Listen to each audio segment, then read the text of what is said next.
اپنی زندگی میں مثبت چیزوں پہ فوکس زیادہ کریں.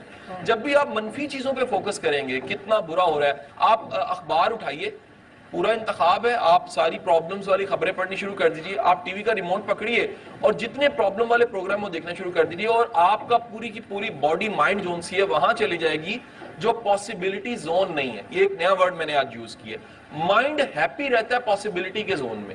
پاسبلٹی کا زون کیا ہے؟ ہم سب کے سب یہاں بیٹھے ہیں, ہم سب کو پتہ ہے اس جگہ سے نکلا جا سکتا ہے. یہ پاسبلٹی زون ہے کہ اس جگہ سے باہر جایا جا سکتا ہے. لیکن فرض کیجئے کہ آپ کو آگے بتایا جائے کہ باہر آج کوئی نہیں جا سکتا, سب پریشان ہو جائیں گے. مائنڈ جب بھی سوچتا ہے کہ ممکن ہے, مائنڈ پازیٹیو ہو جاتا ہے اور مثبت سوچتے ہوئے خوشی محسوس کرتا ہے. مائنڈ جب بھی سوچتا ہے کہ کچھ نہیں ہو سکتا, میرے مسئلوں کا حل نہیں ہے, سولوشن نہیں ہے, آگے زندگی میں کلاؤڈز ہی کلاؤڈز ہیں, رستہ نہیں دکھ رہا, میں کہاں جاؤں گا, میرا کیا بنے گا, میرے بڑھاپے کا کیا بنے گا, آنے والے وقت کا کیا بنے گا. میرے ایک بڑے سینئر آفیسر دوست ہیں, چند دن پہلے وہ آگے اور بڑی اچھی پوسٹ پہ ہیں.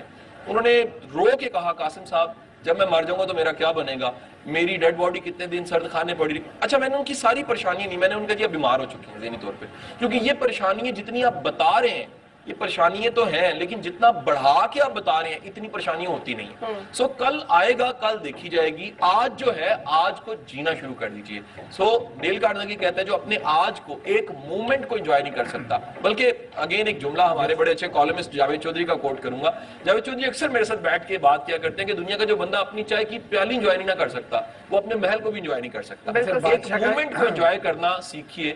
مومنٹ کو جب آپ انجوائے کریں گے تو پھر آپ زیادہ انجوائے کریں گے. ایک بریک پہ جانا ہے, بریک پہ کوئی سوال ہے, کوئی کرنا چاہ رہے ہیں کوشچنز آپ لوگ؟ بادشاہ کا بھی واقعہ تھا نا, ان کو مائک دیں جلدی سے اور جلدی جلدی اپنے سوال جو ہے وہ کرتے جائیں. میرا نام ہے سعدیہ. میں کہہ رہی ہوں آج کل کی ہر عورت ڈپریشن کا شکار ہے.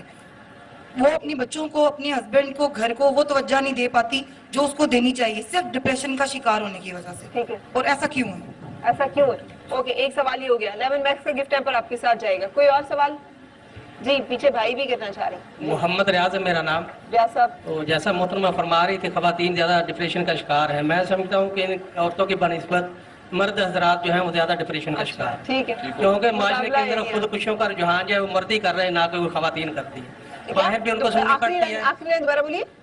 میں نے کہا کہ زیادہ جو خودکشیاں ہو رہی ہیں وہ مرد حضرات ہی کرتے ہیں, نہ کہ خواتین کرتی ہیں. مرد ناشکرے زیادہ ہے اس کا مطلب ہے. جی, تو اب مطلب یہ ہے کہ اپنے آپ کو زیادہ مرد زیادہ پریشان, آپ کہہ رہی ہیں عورتیں کیا پریشان ہوگی جتنے مرد. جی آپ کے ساتھ کشی جامع شریع کا گفٹ ٹیمپر جائے گا. اور کوئی سوال ادھر سے کچھ؟ جی جی جی.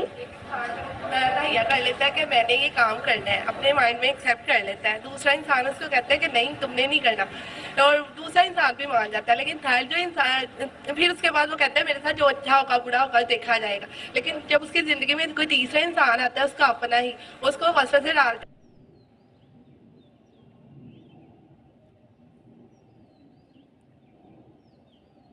تیسرا آدمی آ کر پریشان. اچھا میں ابھی ان کو بھی کشی جامع شریع کا گفٹ ٹیمپر دیں گے ہم. جی کولیکٹیو اگر میں کچھ باتیں کرنا چاہوں, دیکھیے ایک تو پریشان رہنا, پرابلم کا ہونا ہمارے شاید اختیار میں نہیں ہے. ہر بندے کی زندگی میں مسئلے ہیں, پرابلمز آتی ہیں, لیکن پرابلم کو ہینڈل کیسے کریں ہے نا, یہاں سے پتہ لگتا ہے کہ آپ کی پرابلم ہینڈلنگ کی سکل کتنی اچھی ہے. اچھا یہ بھی آپ کو بتا دوں کہ دنیا میں پرابلم ہینڈلنگ سکل کو سکل مانا جا رہا ہے. دنیا میں بعض لوگ مسئلہ بڑھانے کے لیے ہوتے ہیں, مامے چاچے بابے بھی کئی دفعہ ایسے ہوتے ہیں جو آ کے نا وہ پرابلمز بڑھا دیتے ہیں, اور بعض لوگ ایسے ہوتے ہیں جو پرابلمز کو کم کر دیتے ہیں کہ اتنا بڑا مسئلہ تو نہیں ہے. سو جو پرابلمز کو پرابلم کے طور پہ لینا اور پرابلم کو بڑھا دینا, میرا خیال ہے یہ عورتوں میں تھوڑا سا زیادہ ہے. اس کی بہت بڑی وجہ, میں کوئی ایسا نہیں کہ عورتوں کے خلاف ہو رہا ہوں, انسانی نفسیات ہے کہ ایک انڈو پاک میں بالخصوص جو ہماری وومنز ہیں وہ ڈیپینڈنٹ ہیں, اور ڈیپینڈنٹ جو ان سے اس کے مسئلے زیادہ ہوتے ہیں. جس کے مسئلے زیادہ ہیں وہ پھر سوچتا ہے کہ جی میرا کیا بنے گا, میرے پرابلمز کیسے سولو ہوں گے. مسئلے آتے ہیں, مسئلے بڑھا چڑھا کے جو ان پہ حاوی ہو جاتے ہیں. ایک اور نفسیاتی اصول آپ کو بتاؤں, جب بھی آپ مسئلوں کو مانتے ہیں, توجہ دیتے ہیں, سنتے ہیں اور روتے پٹتے رہتے ہیں نا, مسئلے بڑھتے رہتے ہیں. یہ لا آف اٹریکشن ہے. لا آف اٹریکشن یہ ہے کہ جس کے مسئلے جو اکثر مسئلوں کو بیان کرتا ہے نا, اس کے مسئلے بڑھ جاتے ہیں. جو مسئلوں کو چپ کر کے سنتا ہے, سمجھتا ہے اور سولوشن کی طرف اپنی توجہ لگاتا ہے نا, اس کے مسئلے حل ہونے شروع ہو جاتے ہیں. حضرت یعقوب علیہ السلام کتنا بڑا مسئلہ تھا,